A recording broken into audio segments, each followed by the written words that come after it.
तीन संख्याएं अंगणितीय समांतर श्रेणी में हैं जिनका योगफल 30 है और गुणनफल 910 है। बताइए अंगणितीय श्रेणी में सबसे बड़ी संख्या कौन सी है। तो फर्स्ट ऑफ ऑल यहाँ कह रहा है कि तीन संख्याएं हैं। यहाँ तीन लाइन खींच लेते हैं, 1 2 3, तीन संख्याएं हैं। कह रहा है कि जिनका योगफल 30 है। यहाँ देखिए 30 में तीन संख्याएं हैं, तो 30 में 3 से भाग देंगे तो बीच वाली संख्या निकल जाएगी। तो 30 में 3 से भाग दे दीजिए, भाग देंगे कितना आया 10।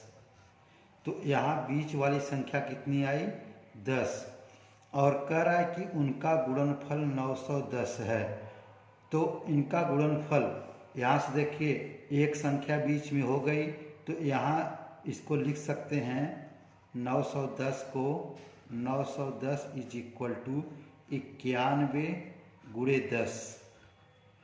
तो इन तीनों संख्याओं का गुणनफल कितना है 910 है। तो एक संख्या यहाँ 10 हो गई, तो कितना बचा यहाँ 91 बचा है। तो 91 का ऐसा गुणनखंड करना है, 91 का ऐसा गुणनखंड करना है। तो यहाँ से इसका गुणनखंड करेंगे तो यहाँ फर्स्ट ऑफ ऑल 7 से काटें, 13 सत्ते 91, इसे 13 से काटेंगे 1 बार। इसके दो गुणनखंड हुए और यहाँ से इसके दो गुणनखंड हैं, तो यहाँ से पहली संख्या क्या हो जाएगी 7 और यहाँ से दूसरी संख्या 10 है और तीसरी संख्या क्या हो जाएगी 13। तो कह रहा है कि सबसे बड़ी संख्या कौन सी है। तो सबसे बड़ी संख्या कौन सी है 13 है। यहाँ पर आपका ऑप्शन सी करेक्ट है। दो अंकों की संख्या उसके अंकों के योगफल की 3 गुनी है। यदि संख्या में 45 जोड़ दें तो उसके अंकों के स्थान बदल जाते हैं। संख्या के अंकों का योगफल है। तो यहाँ फर्स्ट ऑफ ऑल कर रहा है कि दो अंकों की संख्या, दो अंकों की संख्या मीन्स 10x प्लस y। यहाँ से देखिए यह क्या है दहाई का अंक है और यह इकाई का अंक है। तो दो अंकों की संख्या का योगफल। अब कह रहा है कि दो अंकों की यह संख्या है, इनका योगफल 3 गुना है। ये देखिए योगफल x प्लस वाई होगा, इसका 3 गुना है। तो यहाँ से क्या लिखेंगे 10x plus Y is equal to 3x plus 3y। अब यहाँ से 10x है, यहाँ 3x है, इसको इस साइड लाएंगे तो क्या हो जाएगा 10 में से 3 घटाएंगे 7x और इसको इस साइड ले जाएंगे 3y में से y घटाएंगे तो 2y। तो यहाँ x upon y is equal to 2/7 ये मिल गया। अब आगे कह रहा है यदि संख्या में 45 जोड़ दें तो उसके अंकों के स्थान बदल जाते हैं।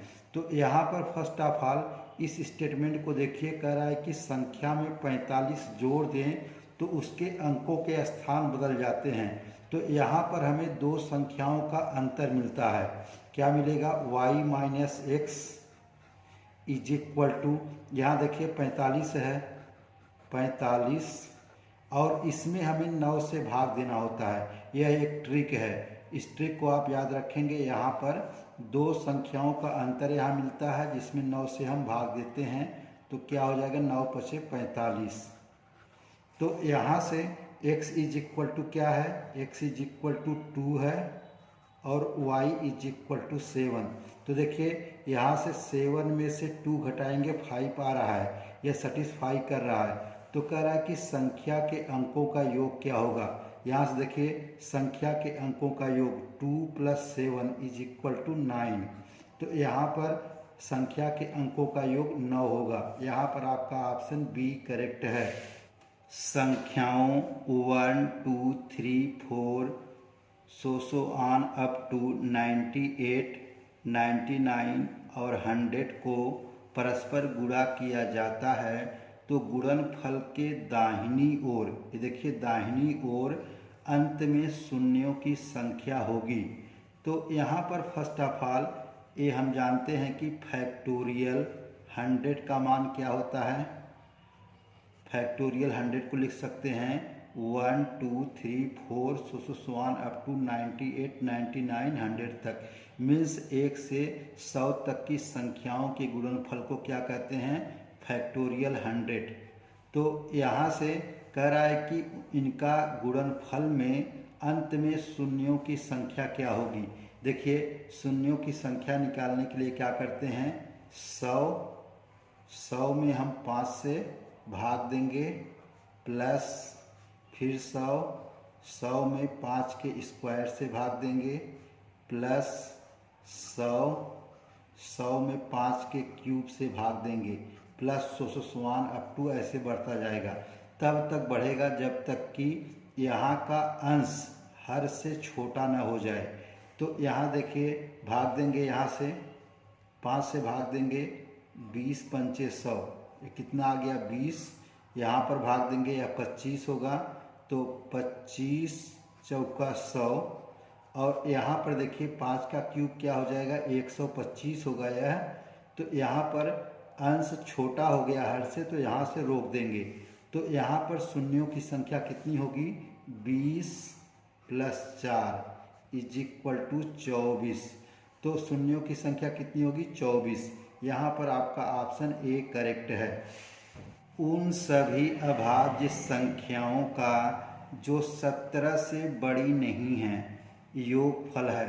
तो इस प्रॉब्लम को सॉल्व करने के लिए कोई भी शॉर्ट ट्रिक्स नहीं है। तो यहाँ पर क्या करेंगे, सभी अभाज्य संख्याएं लिखेंगे, मीन्स प्राइम नंबर लिखेंगे। प्राइम नंबर वह नंबर होता है जो केवल 1 से विभाजित होता है और या खुद से विभाजित होता है। तो यहाँ पर प्राइम नंबर लिख लेते हैं 1 से 17 तक। तो यहाँ पर प्राइम नंबर 2 है, 3, 5, 7, 11, 13 और 17। अब कह रहा है कि इनका योगफल निकालना है। सभी को जोड़ दीजिए, यहाँ से सभी को जोड़ेंगे, यहाँ से देखिए इन दोनों को जोड़ेंगे 30 होगा, यहाँ से जोड़ेंगे 2 और 3 5, 5 5 10, 10 7 17, 17 और 11, यहाँ से कितना हो गया 17 11 28। अब 28 और इसको जोड़ेंगे 30 को, 28 30 कितना हो जाएगा 58। तो संख्या उनका योगफल क्या होगा अभाज्य संख्याओं का 58। यहाँ पर आपका ऑप्शन बी करेक्ट है।